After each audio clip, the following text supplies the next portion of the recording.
اعوذ باللہ من الشیطان الرجیم بسم اللہ الرحمن الرحیم الحمد للہ رب العالمین والصلاة والسلام علی سیدنا و مولانا ابی القاسم محمد اللہم صلی علی محمد وآل محمد وآلہ الطیبین الطاہرین المعصومین المظلومین المنتجبین الاخیار ولعنۃ اللہ علی اعدائہم الاشرار اما بعد فقال النبی الاکرم صلی اللہ علیہ وآلہ فیما روی عنہ اکرموا اولادی الصالحون للہ۔ ناظرین محترم، 15 شوال سن 252 ہجری یوم وفات شاہ عبدالعظیم حسنی رحمۃ اللہ علیہ اور رسول کا ارشاد گرامی ہے سادات کرام کے احترام کے حوالے سے کہ میرے جو صالح بچے ہیں، میری جو صالح اولاد ہے، ان کا تم احترام خدا کی خاطر کرو، کیونکہ یہ مطیع خدا ہیں، عبد صالح ہیں اللہ سبحانہ و تعالیٰ کے۔ شاہ عبدالعظیم حسنی رحمۃ اللہ علیہ، ان کی تقریباً 80 سال کی جو عمر مبارک ہے، 173 ہجری میں ان کی ولادت ہے اور 252 ہجری میں ان کی وفات، یا بعض اقوال کی بنا پر جیسا کہ فخر الدین ترہی صاحب نے منتخب میں ذکر کیا ہے اور کچھ اور علماء نے بھی اس بات کو ذکر کیا کہ ان کو زندہ جو ہے دفنا دیا گیا تھا، تو اس بنا پر شہادت ہوگی۔ لیکن بہرحال دوسرے اور علماء ہیں جو کہ شہادت کے قائل نہیں، وفات کے قائل ہیں۔ بہرحال دونوں اعتبار سے سن وفات اور تاریخ وفات سب نے ایک ہی لکھی ہے، 15 شوال سن 252 ہجری۔ آئیے ہم کچھ نظر ڈالتے ہیں اس بزرگ ہستی کے حوالے سے۔ عبدالعظیم ان کا اسم گرامی ہے اور ابو القاسم ان کی کنیت ہے، اور معروف ہے یہ شاہ عبدالعظیم حسنی کے نام سے رحمۃ اللہ علیہ۔ ایران کے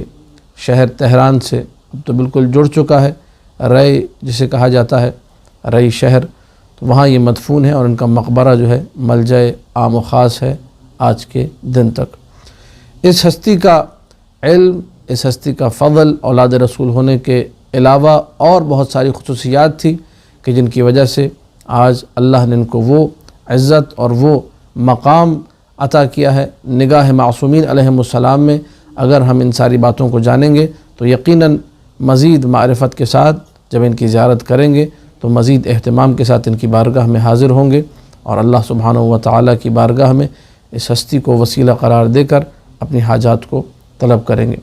شاہ عبدالعظیم حسنی رحمۃ اللہ علیہ 4 واسطوں سے امام حسن مجتبیٰ صلوات اللہ وسلام علیہ تک پہنچتے ہیں۔ ان کے سلسلہ نسب میں یہ 4 واسطے ہیں، جس کے بعد یہ مولا حسن مجتبیٰ تک پہنچتے ہیں۔ صرف سید ہونا اور صرف یہ کہہ دینا کہ جی امام زادے تھے اور امام کی نسل میں تھے، ان کا امتیاز نہیں، بلکہ ان کا علم، ان کا فضل، ائمہ کی صحبت میں رہنا، ائمہ کے اصحاب میں قرار پانا، اور بعض لوگوں نے حتیٰ کہ امام رضا علیہ السلام کے اصحاب میں بھی شمار کیا ہے، اگرچہ سید خوئی اس بات کے قائل نہیں، لیکن بہرحال جو متفقون علیہ چیز ہے، 2 ائمہ کا صحابی ان کا ہونا، ایک امام جواد علیہ السلام کا اور ایک امام ہادی علیہ السلام کا، امام علی النقی علیہ السلام کا۔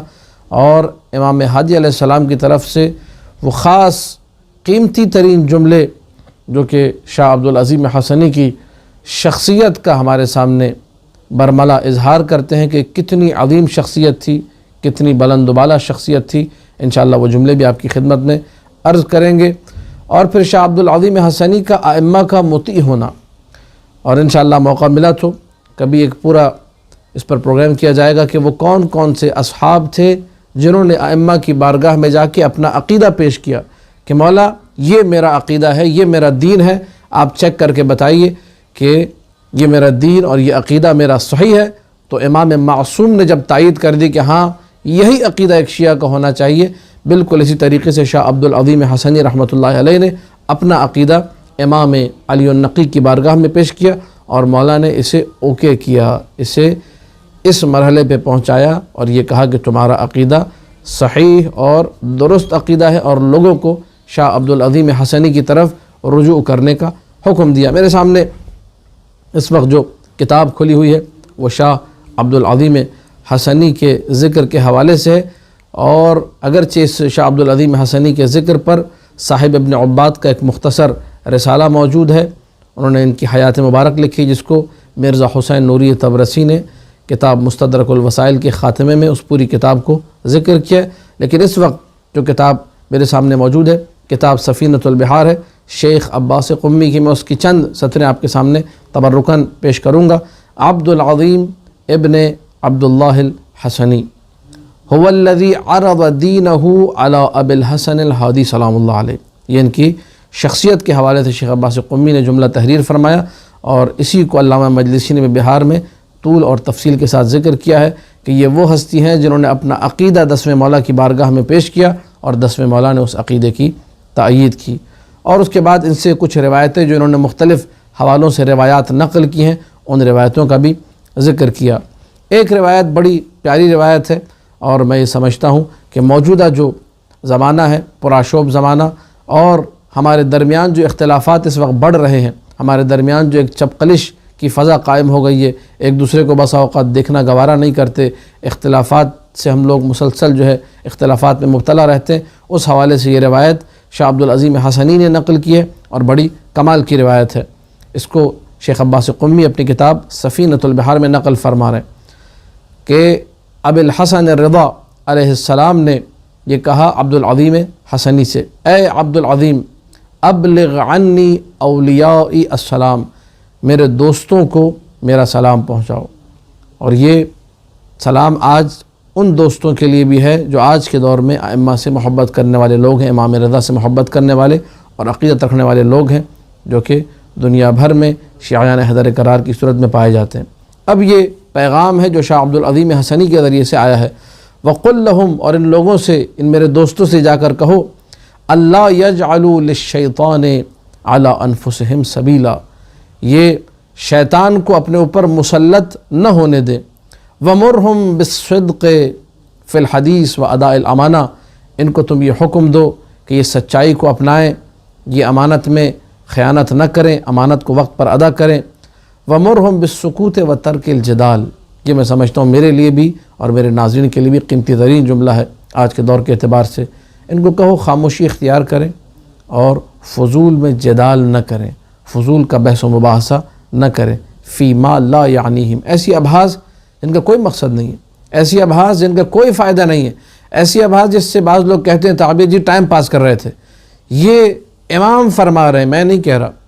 یہ ہمارے کسی بڑے نے نہیں کہا کہ بحث مت کرو فضول کی، مولا فرما رہے ہیں۔ ایسی ابحاث جن کا کوئی مقصد نہیں ہے، آج ہمارے معاشرے میں ایسی بہت ساری ابحاث ہیں۔ ہاں یہ الگ بات ہے جب شیطان ہم پر مسلط ہوتا ہے تو ہم اسے یوں بنا کر پیش کرتے ہیں کہ نہیں بڑی کام کی بحث تھی، اس کا بڑا عقیدے سے تعلق تھا، جبکہ تعلق کوئی نہیں ہوتا، کیونکہ ہم لوگ علماء حقہ سے دور ہیں، اپنی ہر فضول کی بحث کو بامقصد بنا کر پیش کرتے ہیں، اور یہ بھی شیطان کے تسلط کا نتیجہ ہے۔ اور کیا کریں؟ مولا کیا وصیت ہے؟ مولا رضا کی وصیت ہے، مولا رضا کا پیغام ہے، کہا میرے دوستوں سے کہو ایک دوسرے سے ملیں۔ ہم لوگ جب اپنے استاد سے اصول کافی پڑھ رہے تھے تو ہمارے استاد یہ کہتے تھے آپ لوگ ایک کام ضرور کیا کریں، اور وہ یہ کہ ایک دوسرے سے ملیں، بیٹھیں، کھانا وغیرہ کھائیں، ایک دوسرے کے احوال پرسی کریں، ایک دوسرے سے حال چال معلوم کریں اور چلے جائیں، اسی میں برکت ہے۔ بعد میں دیکھا تو یہ روایات معصومین میں ہے، تزاوروا، ملو ایک دوسرے سے، زیارت کرو ایک دوسرے کی، یہاں بھی موجود ہے، وَإِقْبَالِ بَعْضِهِمْ عَلَى بَعْضٍ والمزاورہ، ایک دوسرے کی زیارت کرنا، فَإِنَّ ذَلِكَ قُرْبَةً إِلَيَّ، اللہ اکبر، بہت بڑا جملہ ہے امام رضا علیہ السلام کی زبان سے جو نقل فرمانے شاہ عبدالعظیم حسنی، میرے دوستوں کو یہ پیغام دو جب تم لوگ ایک دوسرے سے ملتے ہو پیار اور محبت سے تو تم ہمارے قریب ہوتے ہو، یعنی مومن کا مومن سے اچھے طریقے سے ملنا امام کے قرب کا باعث ہے۔ وَلَا يَشْتَغِلُوا یا وَلَا يَشْغَلُوا أَنفُسَهُمْ بِتَمْزِيقِ بَعْضِهِمْ بَعْضًا، ایک دوسرے کو گندہ مت کرو، مومن کو دوسرے مومن کو گندہ نہیں کرنا چاہیے، مومن کو دوسرے مومن کی کردار کشی نہیں کرنی چاہیے۔ اب یہ بہت خطرناک جملہ، اسی پر یہ حدیث ختم ہو جائے گی، فَإِنِّي عَلَيْتُ عَلَى نَفْسِي أَنَّهُ مَنْ فَعَلَ ذَلِكَ، میں نے قسم کھائی ہے جس نے یہ کام کیا، یعنی ایک مومن اگر دوسرے مومن کو گندہ کر رہا ہے اور خراب کر رہا ہے، وَأَسْخَطَ وَلِيًّا مِنْ أَوْلِيَائِهِ، اور دوسرے مومن کو ناراض کرتا ہے، دعوت اللہ، میں امام فرما رہے میں یہ بد دعا کروں گا، لِيُعَذِّبَهُ فِي الدُّنْيَا أَشَدَّ الْعَذَابِ، اللہ اس کو دنیا میں بدترین عذاب میں مبتلا کرے،